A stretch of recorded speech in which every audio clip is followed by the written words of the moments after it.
কচি তালের শ্বাস খেলে সারবে 5টি রোগ। আপনার 5টি রোগ ভালো হয়ে যাবে যদি আপনি কচি তালের শ্বাস খেতে পারেন। তালের শ্বাসে কিন্তু অনেক ভিটামিন রয়েছে এবং শরীরের জন্য খুবই উপকারী।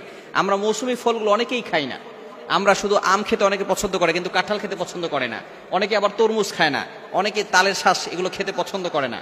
মনে রাখবেন, এই খাবার যে মৌসুমী যে ফলগুলো আছে আপনি কিছু হলেও খাওয়ার চেষ্টা করবেন। চিকিৎসা বিজ্ঞান বলছে এই ফলের ভিতরে যদি আপনি অল্প হলেও খান তাহলে আপনার রোগ প্রতিরোধ ক্ষমতা বাড়বে। যেই মৌসুমে যে ফল আসবে সেটা অল্প হলেও খাওয়ার চেষ্টা করবেন। লিচু আসলে লিচু খাবেন, কাঁঠাল আসলে কাঁঠাল খাবেন, তরমুজ আসলে তরমুজ খাবেন। যখন যে ফল আসবে তখন সেটা খেলে আপনার রোগ প্রতিরোধ ক্ষমতা বাড়বে। এই কচি তাল শ্বাসের ভিতরে কিন্তু অনেক উপকার রয়েছে, আপনার দেহের ভিতরে রোগ প্রতিরোধ ক্ষমতা বাড়াবে। এই কচি তাল শ্বাস খেলে আপনার 5টি রোগ সারবে। 1 নাম্বার হচ্ছে আল্লাহ পাক রব্বুল আলামিন এই কচি তাল শ্বাসের মাধ্যমে আপনার পানি শূন্যতা দূর করে দিবে।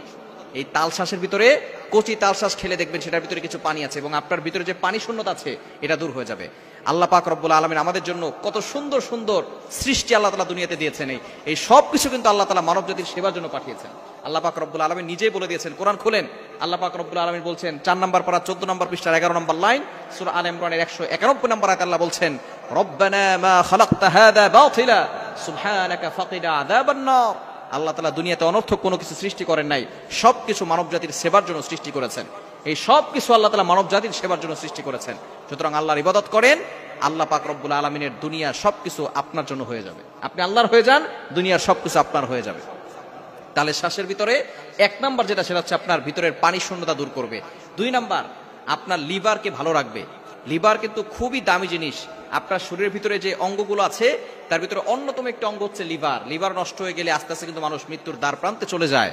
সুতরাং লিভারকে ভালো রাখবে, লিভারকে সুস্থ রাখবে আপনি যদি এই কচি তাল শ্বাস খেতে পারেন। এবং 3 নাম্বার হচ্ছে আপনার আয়রনের ঘাটতি পূরণ করবে।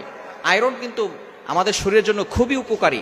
যাদের আয়রন থাকে না তারা কিন্তু আস্তে আস্তে অনেকটা দুর্বল হয়ে যায় এবং তাদের রোগ প্রতিরোধ ক্ষমতা কমে যায়। এজন্য আয়রনের ঘাটতি এই তাল শ্বাস পূরণ করবে।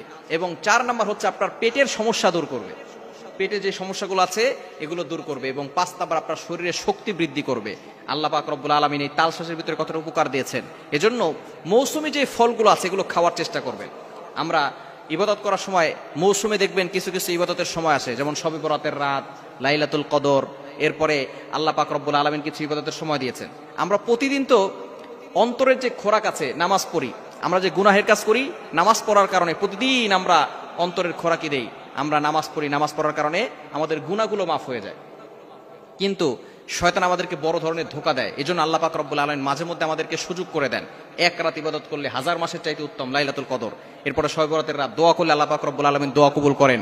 এরপরে জিলহজ মাসের যে প্রথম 10 দিন, এই যেই দিনগুলো আছে আরাফার দিন, এই দিনগুলো আল্লাহ পাক রব্বুল আলামিন ইবাদতের মৌসুম হিসেবে পাঠান। রমজান মাস ইবাদতের মৌসুম, ইবাদতের মৌসুম আমরা বেশি বেশি করে ইবাদত করি। ঠিক তদ্রুপভাবে ফলের যখন সময় আসবে তখনও কিন্তু আমাদের কিছু হলে খেতে হবে, তাহলে আমাদের রোগ প্রতিরোধ ক্ষমতা বাড়বে। আল্লাহ পাক রব্বুল আলামিন সুস্থ রাখবেন। আর সুস্থ থাকাই একজন মানুষের জন্য সবচেয়ে বেশি উপকারী এবং সে সুস্থ থাকলে আল্লাহর ইবাদত করতে পারবে। আল্লাহ তাআলা আমাদের সকলকে সুস্থ থাকার জন্য বেশি বেশি করে আল্লাহর ইবাদত করার জন্য, যাতে করে আমরা সুস্থ থাকতে পারি, সেই তৌফিক দান করেন।